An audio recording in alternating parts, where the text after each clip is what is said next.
আসসালামু আলাইকুম। What is success? Success বলতে কী বোঝায়?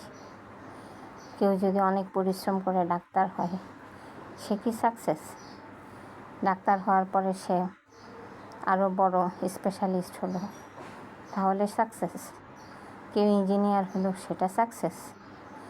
কারো কোটি কোটি টাকার সম্পত্তি গড়ল, সেটা সাকসেস? কেউ যদি অনেক বড় বিজনেস আইকন হয়, সেটা সাকসেস? হ্যাঁ, সেটা সাকসেস হতে পারে এই পৃথিবীর দৃষ্টিকোণ থেকে। হ্যাঁ, যে সে এই পৃথিবীতে যতদিন বাস করবে সবাই তাকে চিনবে, জানবে, তাকে মূল্য দেবে, সে অনেক টাকা কামাই করতে পারবে, সে একটা ভালো লাইফ লিড করতে পারবে, তাহলে সে সাকসেস। আসলে সাকসেস এটা না। এই পৃথিবীটা খুবই ক্ষুদ্র, মাত্র 3 সেকেন্ডের জন্য আমরা এই পৃথিবীতে আসছি। এই পৃথিবীর 80 বছর হচ্ছে 3 সেকেন্ড। 80 বছর সবাই বাঁচে না, তাই না? আর পরকালে যে থাকবো আমরা, সেটা হচ্ছে কোটি কোটি কোটি কোটি বছর, বিলিয়ন বিলিয়ন ট্রিলিয়ন ট্রিলিয়ন বছর, যার কোনো সীমা পরিসীমা নেই। সেখানে আমাদেরকে থাকতে হবে। তাহলে আমরা সেই দুনিয়ায় যদি ভালো থাকতে পারি, সেটাই হবে সাকসেস, তাই না? এই পৃথিবীটা জাস্ট একটা পরীক্ষা ক্ষেত্র, জাস্ট 3 সেকেন্ডের একটা পরীক্ষা। তাও 3 সেকেন্ড পুরোপুরি পরীক্ষা দিতে হয় না, কারণ আমাদের 12 বছর 13 বছরের পরে যখন আমরা নাবালিকা থেকে সাবালিকা হই, সাবালক হই, তখন থেকে পরীক্ষা শুরু, এবং প্রায় 50-55 বছর পর্যন্ত। তারপরে আর পরীক্ষা হয় না, তখন সে বৃদ্ধ।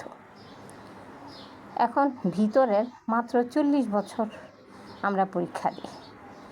তাহলে 80 বছর যদি 3 সেকেন্ড হয়, 40 বছর হবে 1.5 সেকেন্ড।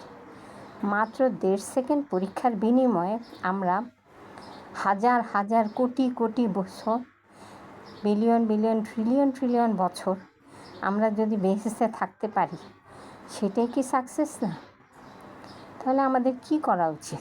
আমাদের করা উচিত, আমরা যাই করি, আমরা এমনভাবে থাকবো, এমনভাবে চলবো যেন আমরা বেঁচে যেতে পারি, যেন আমি মন থেকে আশ্বস্ত হতে পারি যে ইনশাল্লাহ আমি যা কাজ করছি আল্লাহ আমাকে মাফ করে দিবে, ইনশাল্লাহ আল্লাহ আমাকে বেহেশতবাসী করবে, আমি একসময় বেহেশতে যাব। এবং বেহেশতের সাকসেস কি? বেহেশতের সাকসেস হচ্ছে প্রথম সারির অন্তর্ভুক্ত হওয়া। সেই প্রথম সারিতে থাকবেন নবী, রাসূল, পীর, পয়গম্বর, ওনারা থাকবেন। আল্লাহ সবচেয়ে ঘনিষ্ঠ এবং প্রিয় বান্দারা থাকবেন, বান্দা এবং বান্দিরা থাকবেন বেহেশতের প্রথম সারিতে। কাজে সেই সারিতে যদি আপনি যেতে পারেন, তাহলে আপনি হচ্ছেন সর্বোচ্চ সাকসেস অর্জন করলেন। কিন্তু এই দুনিয়ায় অনেকেই আছে, সারাটা জীবন অনেক পরিশ্রমও করে, কষ্টও করে, কিন্তু অতটুক উপরে উঠতে পারে না।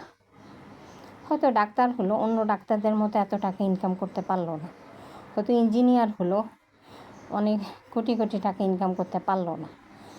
কিছুটা সৎ থাকলে সবসময় টাকা ইনকাম করা অনেকটা কষ্টকর হয়ে যায়। কিন্তু সৎ থাকলে কেউ যদি পরকালে সাকসেস পায়, সে যদি সৎ থেকে বেঁচে যেতে পারে, তাহলে সেটাই কি ভালো না? কারণ মাত্র 3 সেকেন্ড, এই দুনিয়ায় তো অনেক কিছুর দরকার নেই, শুধু ঈমান আর আমলটা ঠিক থাকলেই চলে। মানুষের দোয়াটা এমনভাবে হওয়া উচিত যে, হে আল্লাহ, আমাকে তুমি পরকালে সাকসেস দিও, তুমি বেহেশতবাসী করো, তুমি আমাকে বিনা হিসাবে জান্নাত দিও, কিন্তু এই দুনিয়ায় যেন আমি ঈমান আমল নিয়ে চলতে পারি, আমাকে সেই তৌফিক দিও, বা তুমি আমাকে সেভাবে রহমত দান করো, তোমার রহমতের ছায়ায় আমাকে আবিষ্ট করে দিও। হে আল্লাহ, তুমি পরকালেও আমাকে তোমার রহমত দিয়ে তুমি বেহেশতে আমাকে নিয়ে যাও। আমাদের দোয়াগুলি হওয়া উচিত এরকম।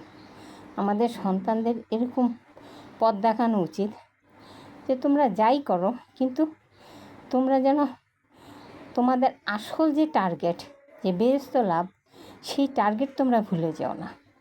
তোমাদের আসল টার্গেট হবে যেন তোমরা পরকালে বেহেশত পেতে পারো। এই পৃথিবীতে কোটি কোটি টাকা ইনকাম করা এটা তেমন সাকসেস না, এটা ক্ষণিকের সাকসেস।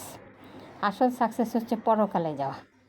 সেই জন্য আমাদের ইমানদার হতে হবে, সর্বপ্রথমে 5 ওয়াক্ত নামাজ পড়তে হবে, সত্য কথা বলতে হবে, এবং সবচেয়ে বড় আমাদের দৃষ্টিভঙ্গি, আমাদের ঈমান আখলাক সব কিছু একদম শুদ্ধ রাখতে হবে। মনটা সবচেয়ে শুদ্ধ রাখতে হবে।